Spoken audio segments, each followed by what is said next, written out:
Hopefully everyone can see my slides now. So today I want to talk about the role that we as web developers can play in taking action on climate change. Not just how, but why as well. And hopefully from Farshad's presentation, you've seen some of the ways that we can reduce the carbon emissions of our site and improve performance. I'm going to talk a little bit about some of those areas, but also how to persuade stakeholders and thinking about our role in the bigger picture. And as developers, it can be uncomfortable to think about a big problem like climate change that doesn't have a single clear solution. To build a greener web, we kind of have to step out of our comfort zones. So to introduce myself, my name is Michelle. I write a blog called CSS in Real Life, and I'm also a front-end developer at a data science company called AdaMode, which is working on a platform for wind turbine operators to manage and maintain their turbines, among other sort of clean energy and industrial projects. So working in the renewable energy sector is really exciting for me because I care a lot about climate change, but you don't have to work in the climate industry for your work to have an impact. Climate change will affect us all. So many people around the world are already feeling its effects. So we're seeing increasingly frequent extreme weather events like floods, violent storms, hurricanes, and wildfires, which are already happening. And scientists are agreed that without a drastic reduction in our carbon emissions, we face the prospect of humanitarian crises on an unprecedented scale. So faced with the scale of this problem, it's very easy to throw our hands up in despair and say it's someone else's problem. The problem is too big. But I'm here to tell you that you have more power than you realize. As Farshad already mentioned, according to a report by the BBC in 2020, the internet accounts for 3.7% of carbon emissions worldwide. And that puts our industry on level pegging with the entire air travel industry or a small country.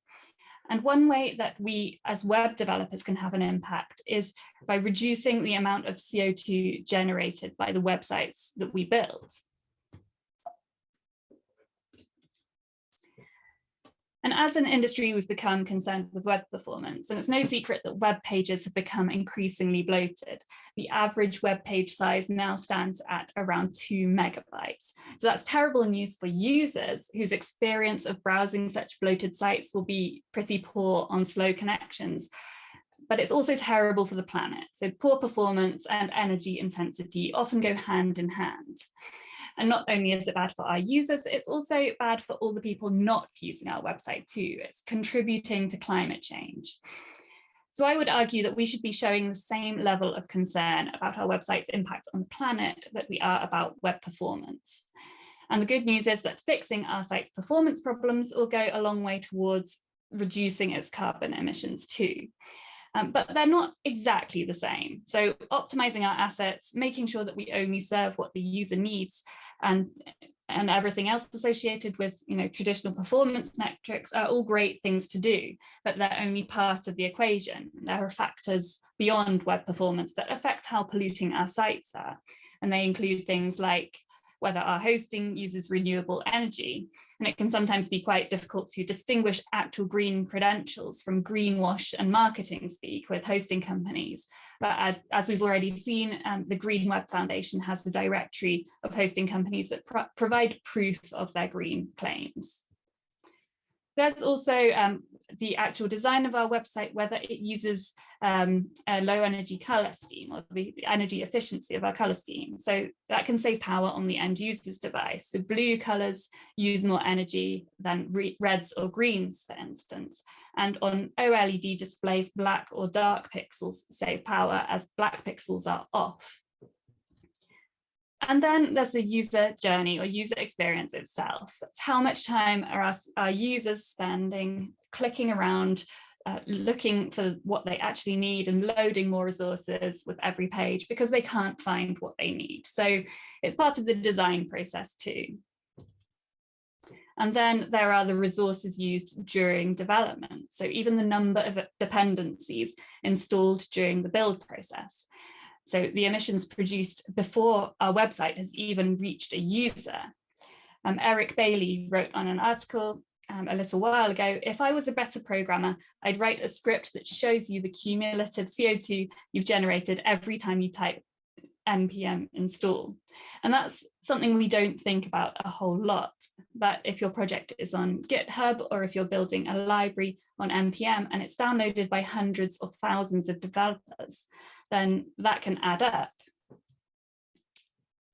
If we want to get serious about reducing our carbon emissions in our industry, we need to talk about budgets. So that's not to say you can only improve your site's carbon footprint with a budget, but quantifying carbon emissions and their impact are pretty necessary when it comes to persuading stakeholders to prioritize their reduction. So performance budgets are not a new idea.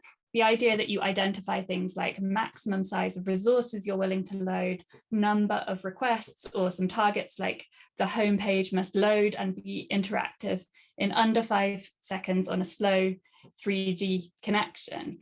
And then you can make choices and trade-offs to ensure you stay under budget. So if the client or designer says, we want an auto-playing hero video at the top of the page, you can say, well, okay, but we're going to need to make trade-offs elsewhere. You might want to get rid of this carousel or some third-party scripts. And it's easier than ever to measure our website's performance and the impact of any changes. So we have web page tests, we have other tools like Google's PageSpeed Insights or GTmetrix. And with these tools, we can measure the core web vitals. So those are largest contentful paint, first input delay, and cumulative layout shift, which Google now takes into account in its search ranking algorithm. And using these tools can help make a stronger case to clients. They might think twice about adding additional resources. So in my experience working at Atomic Smash, which is a digital agency I worked at previously to my current job, once Google started taking these metrics into account, clients suddenly started to care more about web performance, allowing us to spend more time optimizing their sites. So we would take measurements of key pages before and after new features were added, and then keep those scores in a spreadsheet. And it would be great if we could do the same thing with our carbon emissions.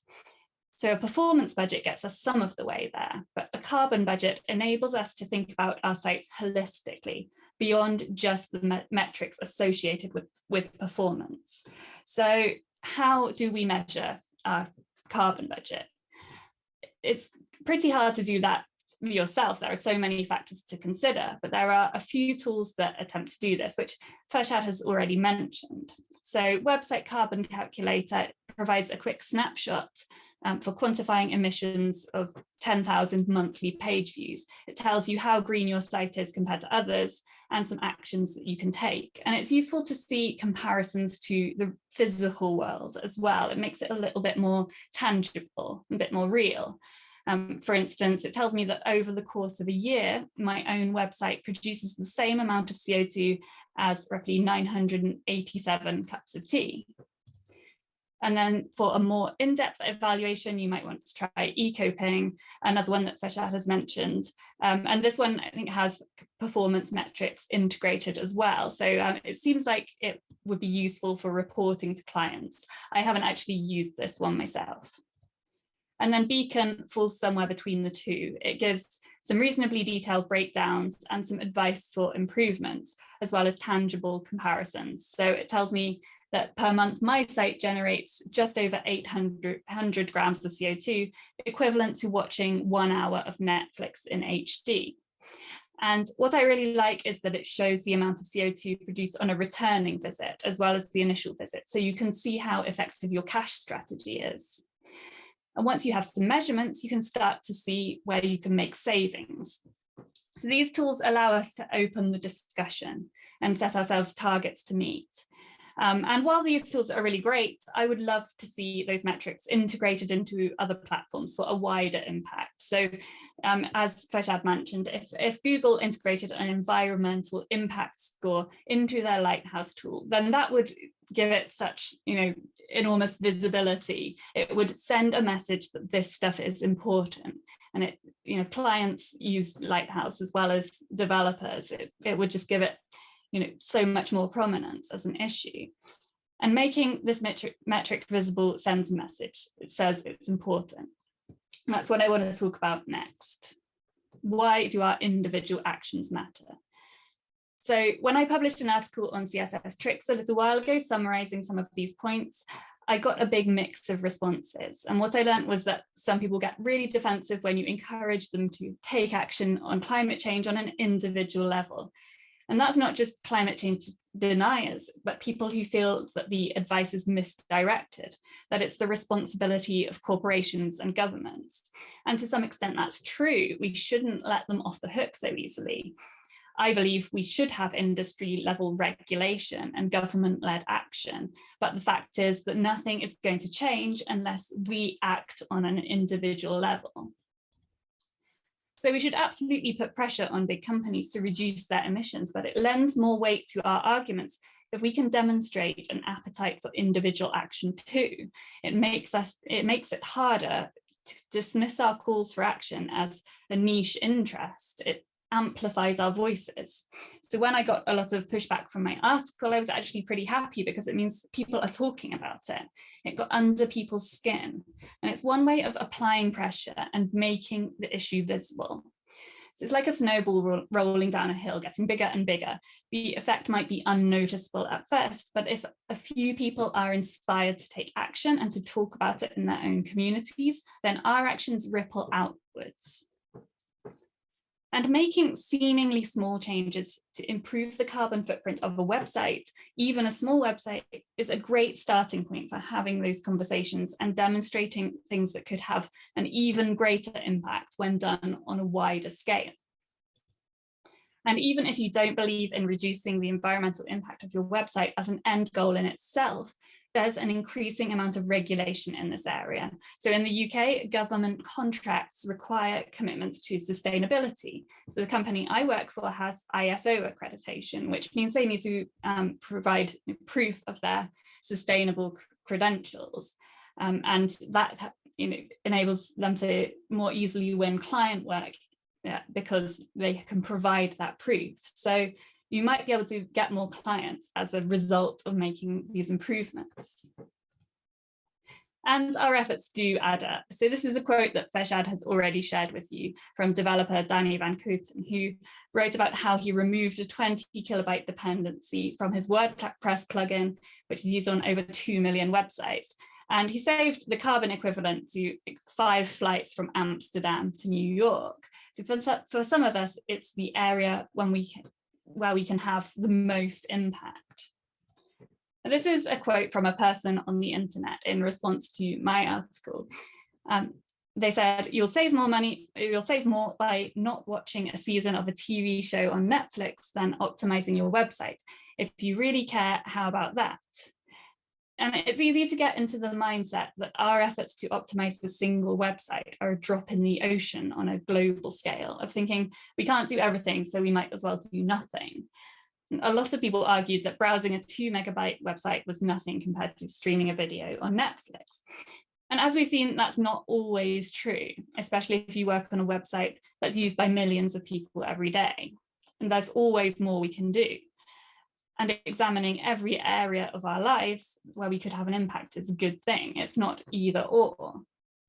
And according to Netflix's own sustainability report, streaming accounts for 5% of their carbon footprint in total. And producing original content accounts for a far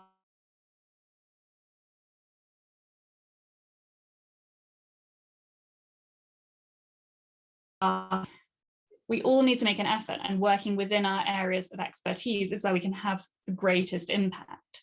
Our efforts enable us to hold others to account and say, we're doing our bit, so you should too. There's always going to be a bigger target to hit at every level, but rather than that being a reason for inaction, our journey has to start somewhere. If we all work on our areas of expertise, eventually those actions can be woven together into something bigger. So this quote comes from an article from think tank Hot or Cool, and it's titled Debunking the False Choice Between Individual Behavior Change and Systems Change. I'll read it for you now. In any society, individuals drive social norms that make up the collective culture. For instance, cultural revolutions don't happen because of systems change. They happen when a group of people voice a compelling story that propagates across society and becomes a social norm. So individual action drives bigger changes, and bigger changes wouldn't happen without it.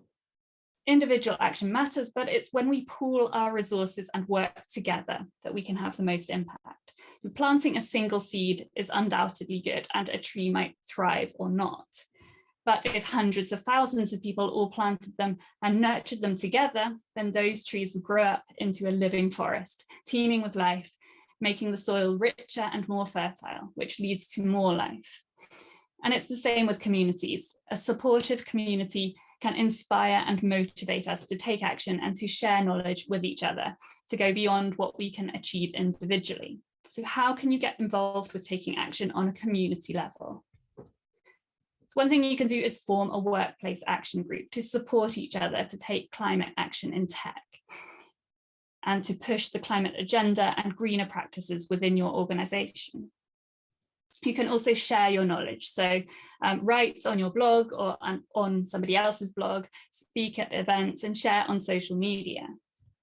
Or you can join another community. So climateaction.tech is a community of tech workers working together to seed climate action in companies, organizations, and industries. So if you want to learn more about tech's role in climate change and how you can take action, and to have conversations and share ideas with like-minded people, then this is a great place to start. And you can find out about different events going on and loads of resources for learning about climate change.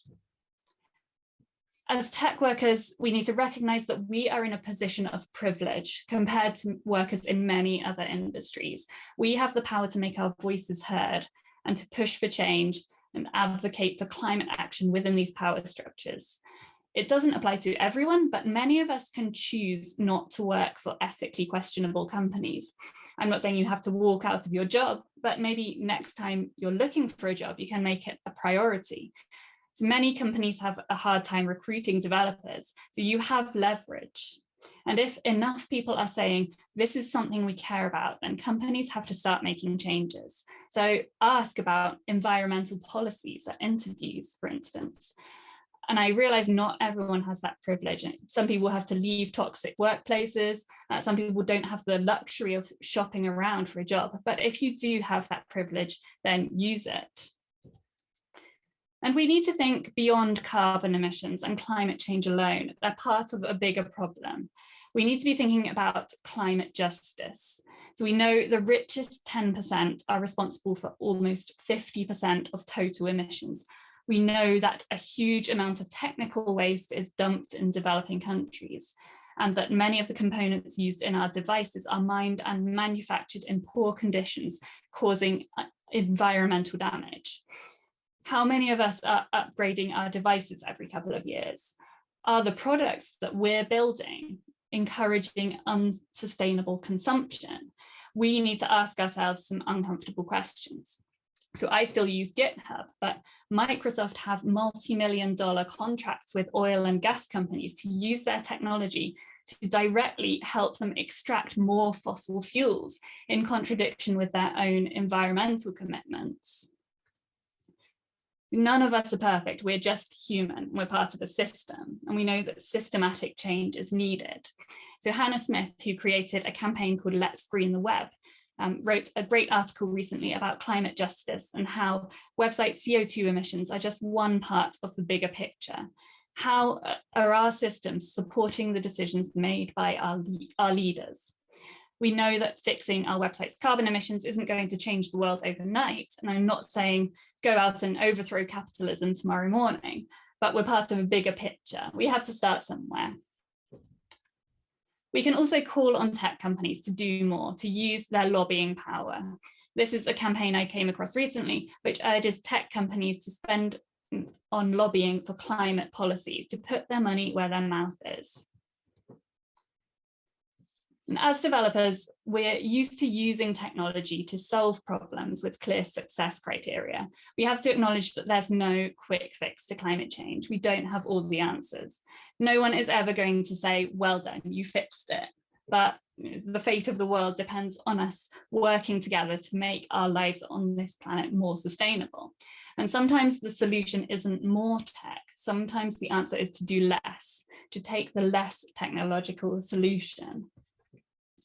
When Greta Thunberg sat down outside the Swedish parliament on climate strike just a few years ago, she didn't predict that she would spark a global movement, spread her message around the world, and address world leaders at the UN.